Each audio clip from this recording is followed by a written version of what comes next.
So it's it's about 6:40 in the morning there.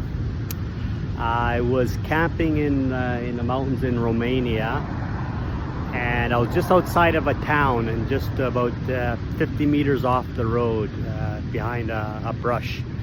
And I got up around 4 o'clock, 4:30 to go to the washroom. And my tent, there's a little issue with my tent in that I usually have to, because the zipper gets stuck, I have to reach my hand up underneath and to the outside and pull the little flap to get it unstuck, the zipper. When I did that, a bear bit me. Now, it scared the shit out of me, to be honest with you.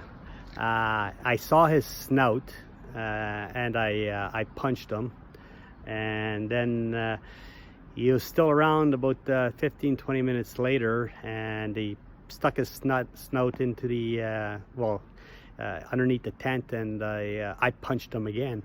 So I wasn't too sure what his intentions were. I don't think they were very good.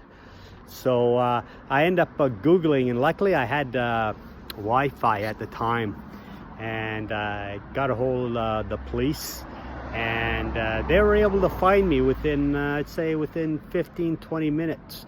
And considering I was kind of like out of the way off the highway and what have you, luckily I had a reference point, a local reference point that was actually close by me, and I gave them that, and they were able to find me quite quickly. The police were excellent, you know. They just kind of laughed it off, and that they stayed there until I packed up my tent. They brought in an ambulance. My hand's not too bad. You can see I got a little band-aid on it. It's a bad scratch, you know. It's, all in all, I've had worse at work. All didn't end up to be too bad, other than ruining a good night's sleep. And yeah, a little bit embarrassing, because it's true that I had some food close to the tent, and because I was so close to the town and the road and that, I didn't think it was going to be a problem. But obviously it was. There was error on my part, and the police officer kind of mentioned, and he's probably true, is that the bear was probably just sniffing around the tent, and I probably, when I stuck my hand out there, I basically stuck my hand into his mouth. That's a possibility. So it's just one of those mishaps, because I think if the bear really wanted to get to me, the tent wasn't going to stop him. He would have, you know, come in and did whatever he wanted to do. So I think it was just a kind of a misunderstanding between me and the bear. But I was taking no chances. I still called the cops, especially after he stuck his snout underneath the tent the second time. It was like, okay, I don't know if he got the taste for blood or whatever, but all I had with me was a Swiss Army knife. But I pulled it out, and I was like, fuck, you gotta use what you got, you know. So I had my little Swiss Army knife, and I actually had some gas for my stove, and I had some matches. So, you know, if push came to shove, I was just gonna throw some fucking gas into his face and then light a match. And I don't know, that's the only thing I had at hand, really. And so I was using whatever I had handy with me. But like I said, I don't think the bear really meant me any harm. It was just kind of a misunderstanding. But it'll be quite the story to tell in the years to come. Anyways, hopefully I'll be a little bit more bear wise when I'm camping, and I'll probably stick, because in Romania I was talking to the police officer, and he said that it is quite bad. He says we've got more bears than dogs.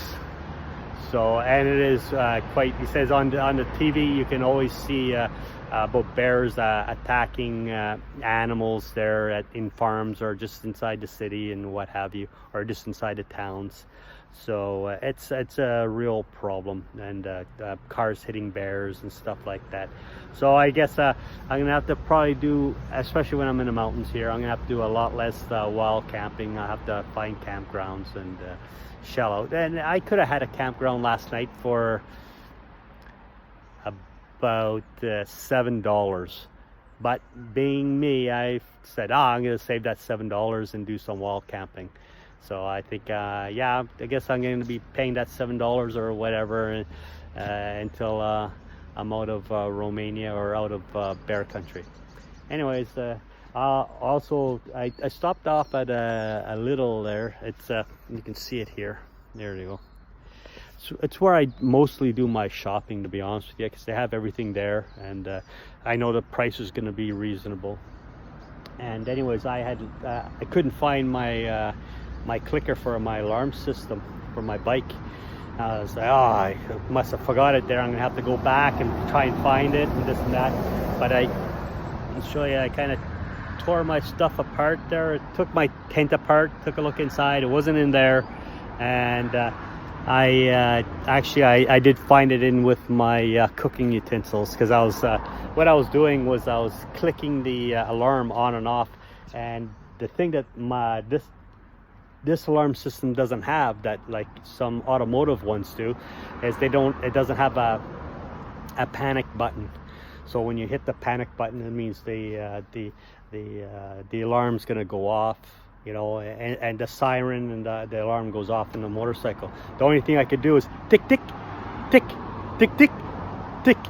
So it was kind of lame, but I was trying anything, because it didn't seem like getting bitten by a bear didn't seem like it was gonna be a pleasant experience. So yeah, I was doing whatever I was coming to mind there. A lot of it was kind of useless and whatever, but you know, you do what you can. And luckily the police found me, and then they all had a chuckle, and everybody was really good. They treated me really well. The ambulance came. She wanted to check my heart and bring me to the hospital. I told her no, I'm not going to the hospital.